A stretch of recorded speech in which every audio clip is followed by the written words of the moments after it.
The airplane is finally going back into service. Really good news for Boeing. After all, this airplane makes up about 80% of the company's overall airplane orders, which are dwindling. So what has Boeing fixed on the airplane to allow it to get back into service and apparently be safe again? First, remember, pilots just simply could not trust the airplane's computer system. It was designed to notice when the plane was tilted too far nose up. The MCAS system, as it was called, forced the nose of the plane downward to try to stabilize the airplane. They did this because with the new MAX, the engines had to be shifted a little bit, possibly putting the plane more at risk of going nose up and stalling, which is the last thing a pilot wants. In the case of the deadly crashes, one of the sensors, or both, on the airplane, on the sides of the airplane that detected possible nose up was broken. Maybe it was a bird strike or something, it just wasn't working.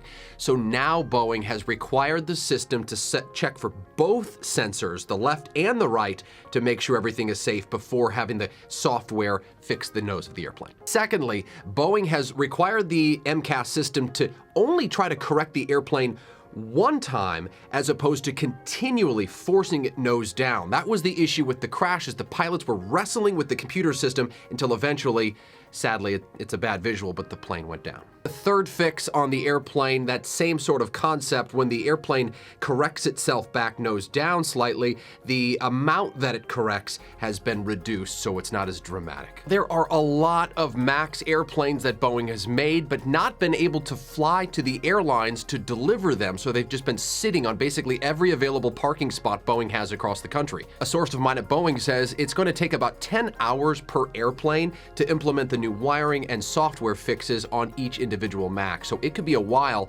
before these planes all get delivered. Not to mention, some of these airlines, remember, have been crippled by the pandemic, so they can't even afford some of these airplanes. They've had to cut orders, and now there's going to be negotiations over who pays for the cost of storing these planes for the past 20 months. Now, based on all the activities that we've undertaken during the past 20 months and my personal experience flying the aircraft, I can tell you now that I am 100% comfortable with my family flying on it. Many feel with these new safety changes, the Boeing 737 MAX will be the safest airplane in the skies when it eventually starts hauling passengers again before the end of the year.